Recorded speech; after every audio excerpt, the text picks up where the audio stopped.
Have I ever told you my theory that there is vomit in every piece of media? Like across every TV show, every movie, like every medium, every piece of media, there is vomit. Think so. I think it's just a universal thing. If anybody can point me to a television series or a movie where there is no vomiting whatsoever, I'd love to know.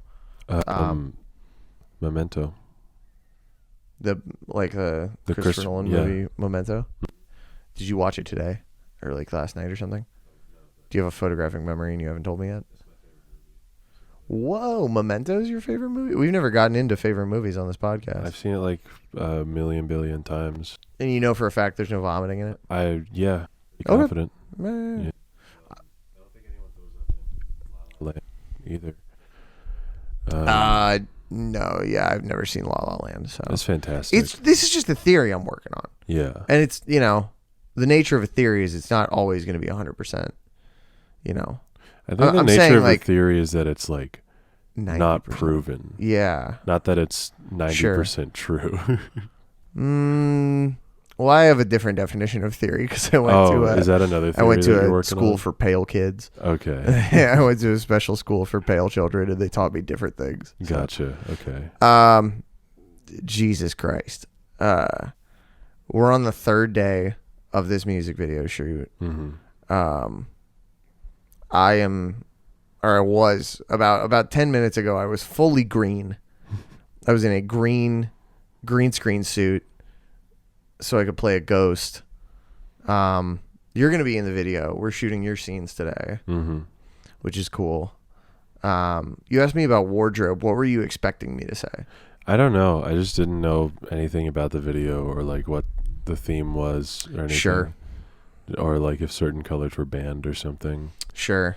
Well, now you're wearing a shirt that says I was not responsible for what happened in the United Kingdom on September 8th, 2022. Yeah. What is that in reference to? Think back. How many significant events have there been in the United Kingdom in the past, 7 months? Oh, is that when the Queen died? Yeah. That's awesome. Yeah. That's so sick. We were on tour with Rollo Tomasi, who are from the United Kingdom, and they were like, just it was very funny to see them react to it because none of them gave a shit. Obviously, they were all just like, who gives a shit? Mm-hmm. It was very fun. I remember Black Midi was on tour in America when that happened, and they celebrated in a Waffle House. That's crazy. Yeah, I didn't know. I didn't know that everyone was that because I would say the anti-establishment people in England maybe far outweigh the Tories, or maybe it's about 50-50 like it is here. I'm not sure. I don't know what it is, but it seems like more people hate the monarchy in the UK than don't hate the monarchy. That's certainly the impression I get. And a lot of Americans love the king and love the queen. Which is really weird. I don't know what's with that because our whole country was founded on hating those guys. Yeah, exactly. So what are we doing here? Is kind of antithetical to American values in theory. Sure. Welcome back, everybody, to This Ain't a Scene, It's a Podcast. I'm one of your hosts, Tired. And I'm your other host, Dawson, he, him pronouns. Yeah, he, him pronouns, but my name is Tired. Gotcha. If you address me incorrectly, this recording will end. Okay. Just letting you know. Okay. I don't think I usually call you by your name while we're recording because we're usually the only two people talking. Or I can just look at you and I'm addressing you. Sure. So, I mean, we're about to record a couple episodes today. Mm-hmm. So we should probably, I guess, talk about... well, we should talk about why we're recording. Let's talk about that. Well, why are we doing this? Well, because you're going on tour. Oh, right. Yeah, I am going on tour. Yeah. I go on tour in 3 days. Good Lord. Our first date is in Denver, Colorado. Mm-hmm. And tour really begins for me on Saturday because I'm flying to the Dallas-Fort Worth airport so that I can drive our tour van from Dallas to Atlanta. Awesome. Which I'm hoping means that I don't have to drive all the way to Denver at all. Mm-hmm. I hope that gains me enough points to where everyone's like, okay, like you're fine. You know, like there's also a really good Taco Bell in Louisiana that I'm going to stop at for sure. Mm-hmm. What's so good about it? Oh, just amazing service. Amazing service. And it tasted better than any Taco Bell I've ever had in my life. We were amazed. It was like a first name town. It was like Joshua, Louisiana or something like that. So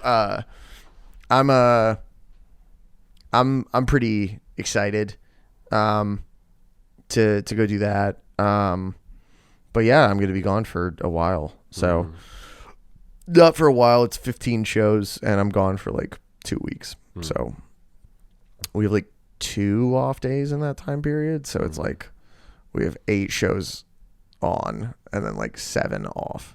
Or I mean 8 shows on, day off, 5 shows, day off, 2 shows. Good Lord. Yeah, it's a lot. I'm not looking forward to it. It's just like it's a lot for us, especially because we just went out with Hazing Over, and like, you know, you think like 3 weeks of a break is like a long enough break to not be on tour, and it's just not. Like it's like it feels like we're rolling straight into this from Hazing Over, which like are. Yeah, no, and we've also done the thing where like we've been home for like 9 days and then left for another tour, which like feels like nothing. It feels like all 9 days you're just scrambling, you know, like a motherfucker to get shit done. So we are backlogging today. I don't know how much like of what's been going on with you want to filter across these 3 episodes so that we have content before we start talking about the song, but also maybe we just jump into the song because, folks, it might once again be Hater Week. I just listened to it, and I can confirm it is Hater Week. Yeah. I hate this fucking song. Let's just jump in. We'll get into what's going on with us on the next episode. Okay. Well, this song is called "The World's Not Waiting" in parentheses for 5 tired boys in a broken down. Sorry, it's loading. Van. Yeah, that's the whole title. And here's a snippet of it. And it's over. Wow. Like so, yeah, we should probably bring up first that Fall Out Boy is a 4-piece. And there are 5 tired boys. And there are 5 people in this, in the album cover for Evening Out with Your Girlfriend.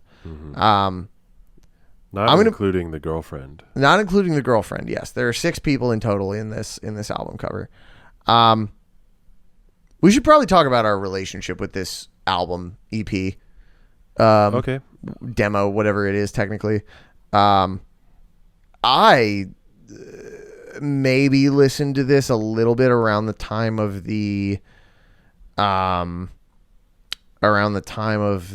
like when they were rolling out like post hiatus stuff. I think that was the time I listened to this because there's a song on here, and I don't even know if it's on Spotify, but there is like a song on this. There's technically 10 songs on this, and one of them is My Songs Know What You Did in the Dark, the first one. So like there's that on here, and like I guess I just knew that was like a song title that they ended up reusing later for the reunion stuff or the post hiatus stuff. It's interesting to go back to it and just see how much it sucks. Today when I listened to it, well, I mean, we listened to it at the same time, and I was like, man, this just sucks so much. I really don't like the way it sounds. The songwriting just like is not there, and I think we can get into why that is here in a second. But what's your relationship with this? Wikipedia calls it the debut mini LP and the second extended play. So what is your relationship with this? I don't really have a relationship with this EP. It's like I've listened to it once all the way through back when I did my deep dive into the band, and it was entirely unremarkable. Because like I don't like straightforward pop punk usually. Yeah, no, neither do I. It's got to be mixed with something else for me to like find it interesting. Like my least favorite Hot Mulligan album is Pilot because it's the most straightforward pop punk album in their discography. Sure. And I was afraid that the new album was going to be similar because the lead singles were definitely closer to pop punk than You'll Be Fine was. But then the album came out and it rocked my shit. So yeah, everything I've heard from it rocks. Yeah, but yeah, I mean that's because they mixed it with like it's kind of like a grand tour of like most of the styles of emo you could think of. Yeah. Well, I mean, straightforward pop punk is also one of my least favorite genres. Yeah. There's bands that do it well that I really like. I mean, Blink-182. I'm a big fan of, and I love the band Koyo. Amazing band. And if we're calling like One Step Closer and Military Gun pop punk, I guess. If we're calling Joyce Maynard pop punk, I guess. Sure. I don't know. I don't know if Joyce Maynard gives a shit. Yeah, it's not my thing. It like I hear it and I just immediately have an aversion to it because it feels like someone's trying to trick me. I don't like this. Yeah. Fucking Simple Plan. Oh yeah, Simple Plan being another one of those where I'm just like, this fucking sucks. And you know, all respect to Good Charlotte because they made a lot of money, but Good Charlotte's never been my thing either. Anyway, this EP or mini album, whatever we're calling it, is just like the way that Take This to Your Grave steps up is like, it's a miracle. Like it truthfully is. Like when I listen to this, like the songs are so long, even though they're not like I mean, the one that we're doing today, The World's Not Waiting for Five Tired Boys in a Broken Down Van, is 2 minutes and 38 seconds. What? And it feels like 45 minutes. I wasn't looking at the time while I was listening to it, but it genuinely at least felt like 4 minutes. Yeah, no, for sure. And I mean, just like for me, it's kind of like I just can't believe that this, you know, is nearly the same year as Take This to Your Grave. I mean, they came out the same year, basically, in 2003. I like, it's just crazy to me that like it's like a who's the guy that sold his soul to the devil at the crossroads to play guitar well? Robert Johnson, is that his name? Something like that. I know who you're talking about. It feels like that, where I'm like, these songs are not good. The only redeemable one really is Calm Before the Storm, because, you know, they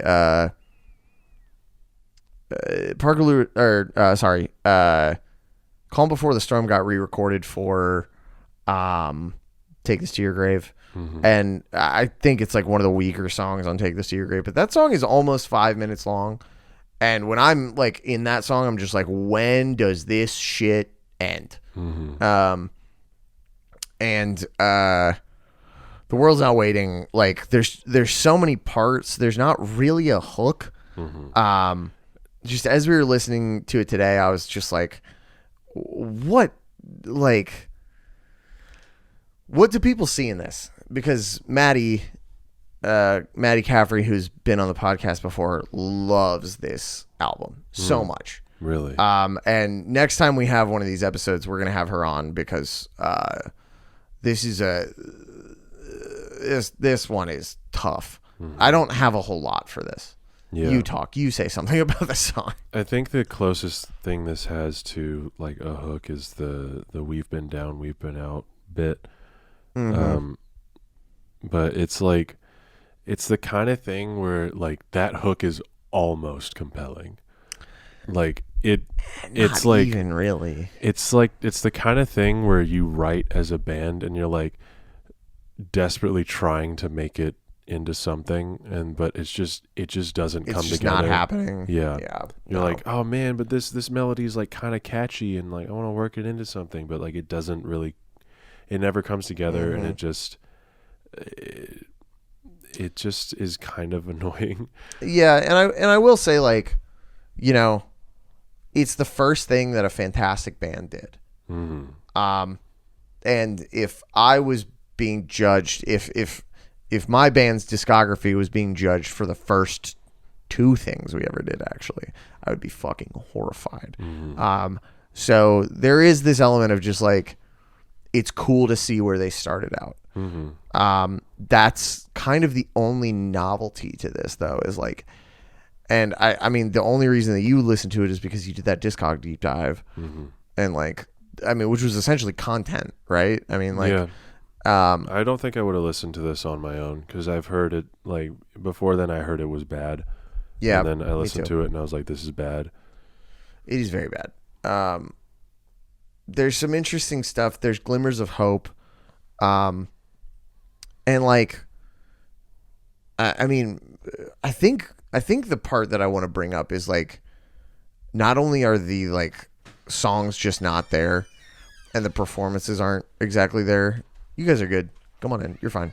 Not only are the songs just not there and the performances aren't there, but Patrick just sounds bad. Yeah. Like it's not great. Yeah. I mean, I'm glad that they stuck with him because like, of course, yeah. There was like a whole element to this band starting up, I think, where if I remember correctly, it was like Pete heard Patrick sing and was like, all right, we got to put you in front of the microphone. Let's get this guy, yeah. And I'm glad that he saw something in him because it definitely came to fruition on later albums. But like, if this is what Pete heard and was like, yeah, this guy's got something, like, well, and that's the thing is like the way their music evolved, you know, they became the biggest band in this lane. Mm-hmm. Like, with beyond a shadow of a doubt, the biggest band in this lane.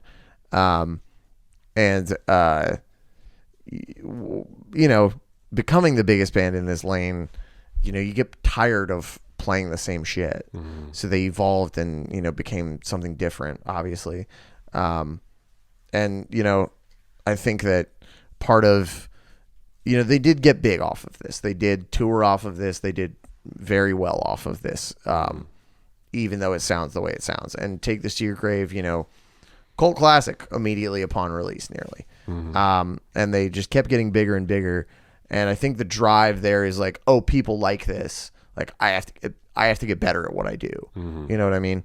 And Patrick, you know, gradually becomes like a perfectionist, right down to like later in the years, like being like, oh, sometimes people can't understand the words. I'm gonna over enunciate fucking everything. You know what I mean? So, not that I even blame them for shoddy performances in this era, because like at this point as a band, they were probably doing what most bands at their size were doing and just like fucking around and finding out. Every band that they've ever been compared to, like Get Up Kids and Get Up Kids. I'm trying to think of another example of you know, but like every band that they've ever been compared to, you can hear it through this one. And like right down to the vocals of like, this is about as good as like Get Up Kids vocals. Get Up Kids vocals are maybe a little bit better than this. But yeah, I'm not gonna go back to this. I really don't like it. I really just don't. And I do feel kind of bad about that because it's like this is where my favorite band started, and I think if like there are truthfully some diehard heads in the Reddit who are like, oh, this is one of their best songs. Like this has some of my favorite lyrics, and I get it. Y'all are all blinded by fandom, and it's okay. Just let it go. Just realize that they have a 4-album run after this that is just so much better. Just so much better immediately after it. I could see why somebody latches onto this because like it's like a lot of pop punk where the lyrics are like they're hopeful. They're like, we're a bunch of scrappy young guys just making it on our own in the world. And a lot of people gravitate to that. I mean, fucking that's why Fight Song got so big. Oh, sure. Because that song is just, it's literally the strongest distillation of I am a boss ass bitch because like down to its most basic formula. I guess strongest distillation is not like it's not an appropriate descriptor when like Lizzo exists. Sure. Sure. And she does that way better than Sarah Platten did. Sure. But it's like it's kind of a similar thing here where it's all about like camaraderie and sticking together and all that, which I can appreciate. I just don't find it compelling in this instance. And also like I don't know, as someone who plays in a band, like I get it, I can relate, but also like I don't want to hear songs about hanging out in the van. Like I'm doing that right now. Dog, you know how fucking I'm doing that as this comes out. You know how much of van time is just fucking sitting there and not doing anything. Not doing shit, man. Like I mean, and there are songs that are just like about the band sticking together, sure, and like staying strong and like still being friends and all that through hardship. Like it's Jimmy Eat World's The Middle is about that, and that song fucking rules. Yeah, that song rocks. So it's not the concept; it's just the execution, especially the gang vocals at the end, which is supposed to come off as like, oh yeah, we're all really coming together, but it sounds like ass. So I want to bring this up. Bands got to stop being afraid of gang vocals. Yeah, we got to bring gang vocals back. That's true. I know I'm trashing these gang vocals because they suck, but like bring them back though. Yeah, no. I think that bands got to get over gang vocals being cheesy. Just have fun. Yeah. If gang vocals need to be there, put some gang vocals there. It's the same thing as the woo, There's a woo in this song. I don't like it here. There's a woo in this song. I don't like it. Yeah. Fucking Origami Angel, Skeleton Key. Good woo. There's a woo on there that is one of the woo. most powerful woos ever recorded. Yeah. We need to rank most powerful woos. God, there's so many woos. There's so many woos. That'll be a Patreon episode. We rank woos. Yeah, on Patreon we'll have people submit their favorite woos and we'll rank them or whatever. So something I wanted to bring up that is pretty funny. Switchblades and Infidelity and Growing Up were re-recorded twice. Recorded 3 times on this record. This song was like one of their first songs. I think it's very funny that they believed in Growing Up that hard. They were just like, no, we're gonna re-record. We're gonna re-record this from the demo and from the Project Rocket split. It's like Growing Up's a good song, but yeah, it's like Alien Ant Farm with their song Movies. Like they released like 3 different music videos for that, didn't they? Mm-hmm. That's awesome. Like they for some fucking reason, for those who don't know, after their cover of Smooth Criminal blew up, which frame 1, if you're a new band and your first song that blows up is a cover, break up. Because it's not going anywhere from there.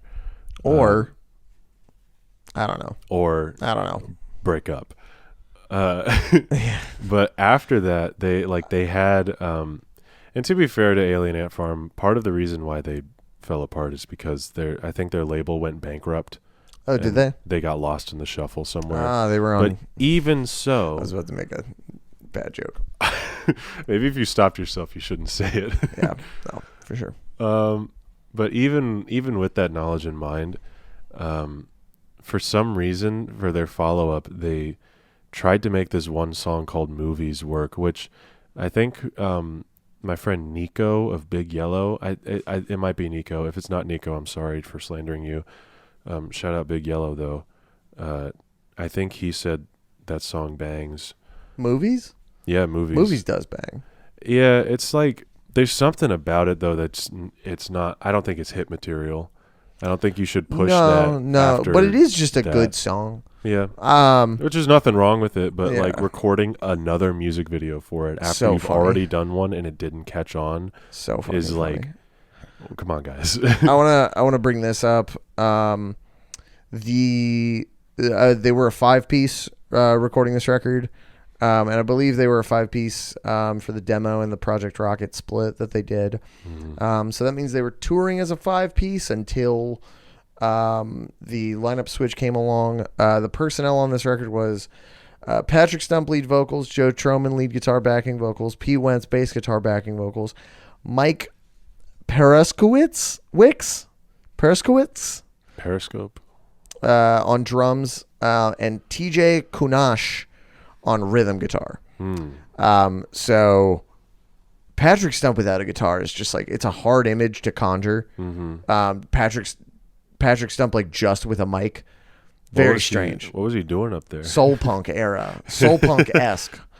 And yeah, this is the only longer release that does not have Andy Hurley on it. Which is damn shame, because the drums, I mean, not only do the drums sound bad, the performance on this song leaves something to be desired. Yeah. What's funny is Andy Hurley has this quality where I know it's him when he's playing drums. Mm-hmm. Similar to how like I know when it's my drummer playing drums. Like I saw a video of my drummer playing with a different band, and I was like, I know that's him. Mm-hmm. I think I just heard it, and I was like, oh yeah, that's Marty.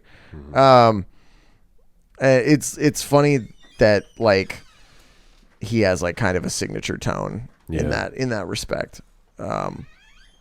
Anyway, yeah. I mean, I don't have much else to say about this song. If you want to get into the lyrics, there's not much to get into with the lyrics. I just wanted to comment on the production real quick. Mm-hmm. It does sound like ass, but I kind of expected it to. Yeah, of course. Because I mean, like there's PAX AM Days still somehow sounds worse. Yeah, that's the thing. And also PAX AM Days, like they didn't really have an excuse. Yeah. Like if I'm listening to a release by a band and it sounds like ass, but they're putting it all together themselves, I don't really care. Unless the production is like so offensively bad that like even that acknowledgement can't save it. Mm-hmm. Yeah. But so it's a kind of a similar case here. Like when I'm listening to this song, I'm not thinking, "Damn, if this sounded better, it would be good." Because if it was good, it would be good. Yeah. No. Exactly. And I think that is one lane that we always fail to mention is like when a song sounds bad, we're not saying like it is bad. Mm-hmm. And also like when something sounds good to me, it sounds good. Like when you get into like, oh, this is over compressed or like this is hitting the ceiling. Like I'm sure we'll have complaints once we get to like the American Beauty songs or whatever, because I don't like how that record sounds very much. But like at the same time, like just baseline professionalism of like, was this professionally recorded and professionally mixed? Like, no. Sounds bad. It sounds fucking bad. But you know, what are you gonna do? It's a band's first demo, so you know it's not a huge deal. You know, our band's first 2 EPs sound like shit. So like all of Bummer Hills recorded and released stuff. Well, all Bummer Hills released stuff sounds like ass right now, in my professional opinion. Yeah. It sounds okay. It sounds better than our stuff did. Well, that's because like I have been listening to the shit that we've got recorded, and so I listen to that and then I like go back to Greetings From or City Limit and I'm like, damn, this doesn't this doesn't sound that great. Which, I mean, that might just be me because... sure. I mean, that's mostly in your head, I will say. My friend Ari, shout out Ari, future guest of the pod, she, very dedicated fan of the band, and I was talking shit on how City Limit sounded one day in Discord, and she was like, I think it sounds pretty good still. And I'm like, all right. I'm not going to... Well, there you go. Yeah. I'm not going to fucking crucify you for that. Yeah, no, for sure. I want to bring up the genius description of this song, which is a song about with classic pop punk themes. Awesome. Cool Unreviewed. sentence there. Including the freedom of touring, the fear of missing out, and the constantly being broken down touring in a broken down touring van. Many pop punk bands have written about touring in a cramped, filthy, broken down touring van. They mention all the horrible conditions, but in the end admit that they wouldn't have it any other way. They get to live the dream with their best friends and live free lives compared to the rest of the normal world of doctors, lawyers, engineers, and teachers. Which I will say, that is one of the best parts of music being your your job is at least for me, I don't really live in the real world at all, which I think does inhibit a lot of people of I don't live in the real world, so I can do whatever I want, which is not how it works. But you still have to do your dishes. You still have to do your dishes and also laundry. Respect people and stuff. But yeah, it's a very funny. Yeah, I mean, I can definitely relate to this. But at the same time, yeah, I mean, it's just, this has been written about 1,000 times. I always like to joke that every band's second album is about being on tour because they didn't get to tour the first one. Or because they hadn't gone on tour before the first one, really. And in a way, I mean, I think my hit ratio on that is pretty good. It's about the same as my vomit theory. I don't know if that's true. Yeah. Well, actually, I was thinking that your vomit theory is not that accurate, and I also think that this probably isn't that accurate. Okay, all right. So maybe they are about. I mean, if you want to fight later, that's fine. I will fight. All right, I will physically fight you. Can we write a fight into the music video? Or we something? We could. There's really only one lyric that I want to bring up. The lyric, and we're all in the back singing Roxanne, which I think it's kind of cute that Fall Out Boy did eventually cover Roxanne. Mm-hmm. And it's a great fucking cover. It's an awesome cover. Really? Oh, it's dope. Yeah, it's on the wheel. So I'm excited. Oh yeah. Figures. Whenever we hit it, could be next week, could be next year. I don't know. It's fun. It's fun that they kind of got to shout back to that a little bit later. Mm-hmm. It's just a lot of let's get me out of this one horse town. That lyric, I was just rolling my eyes at. You gotta be kidding me, dude. I'm God, there's so much emo music that's about get me out of this fucking town, and I'm yeah, man, yeah.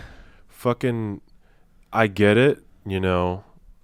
Yes. If you live in a town that sucks, probably gonna be good to write about how much it sucks and that you hate it. But Christ, man.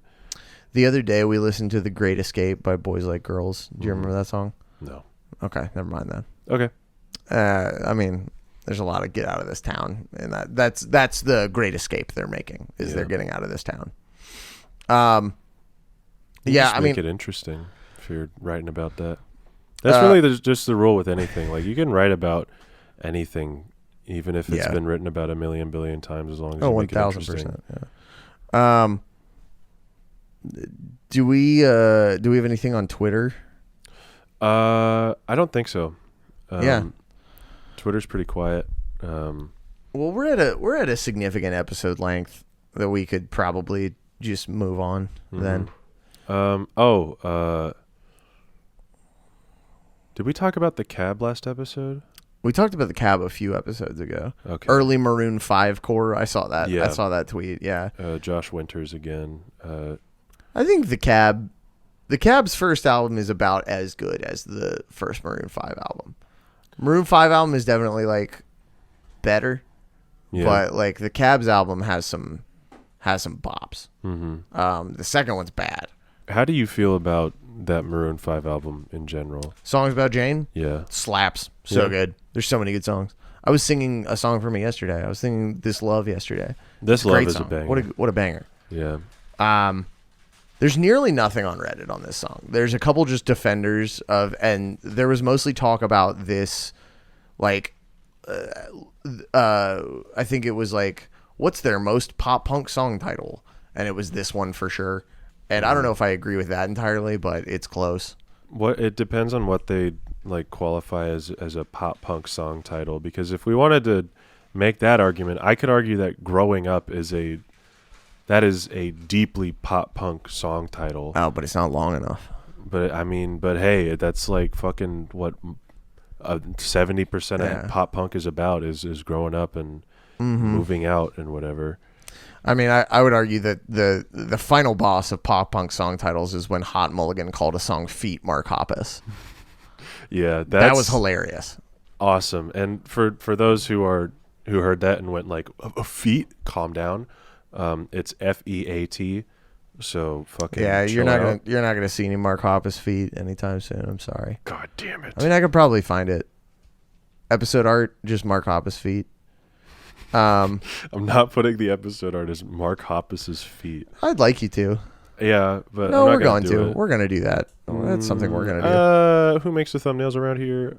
I guess you do. Yeah, you definitely make the thumbnails around these parts. It's you got anything on song meanings? Nothing good. Awesome. It's all just like pretty surface level stuff because this is a pretty surface level song. Well, we're at a good episode length. How long have we been going for? 40 minutes. Oh. Yeah. Oh. So, I mean, I say we rank this thing, spin the wheel, and get out of here. Have we talked about Brendon Urie yet? No, but, I mean, earlier I was playing, what song was I playing? Oh, I was playing a Seder song off my phone off there. Seder has a new audio tree. And you said, you sound a lot like Brendon Urie in that. And I was like, that's not me. Because I heard screams in the background and they kind of sounded like yours. And I was like, I see. Because, I mean, I don't have y'all's EP committed to memory yet because, you know. You don't have I don't EP. have it. Yeah. So, you know, we get a little confused around these parts. We get a little confused around these parts. We get a little bamboozled. I'm known for my confusion. Yeah. I would say that I'm a... What's going on? Where am I? I would say that I'm a pretty confused guy. Most of the time, yeah, I would agree with you. Yeah. Yeah, we talked about Brendon Urie just there. Awesome. I'm giving this song a 4 out of 10. Me too. Cool. Awesome. This song sucks. This song blows. Let's spin that damn ass wheel. Let's spin this damn ass wheel and get the fuck out of here. Yep. All right, here we go. Oh wait, I had bad mojo last week. Okay. You spin it. All right. I have hit the button. Dawson has hit the button. It's spinning. Let's see if Marty will want to be on the episode because it's a good song. Oh wow. What? Oh wow, Dawson. What'd we get? What a catch, Donnie. No fucking way, dude. Let's go. All right. I guess Marty is coming on the podcast next episode. For y'all, it's next week. For us, it's maybe like 2-3 hours, something like that. 3 hours from now or something. 3 hours from now. But anyway, if you made it this far, thank you so much for listening. Give us 5 stars on Spotify and Apple Podcasts. Follow Carson and I's bands at Callous Cowboys on Twitter, at Bummerhill ATL on Twitter, at the Callous Cowboys on Instagram, at Bummerhill on Instagram. And follow our Twitter, the podcast Twitter, at The Dreaded Wheel. And see you next time. Bye. Bye.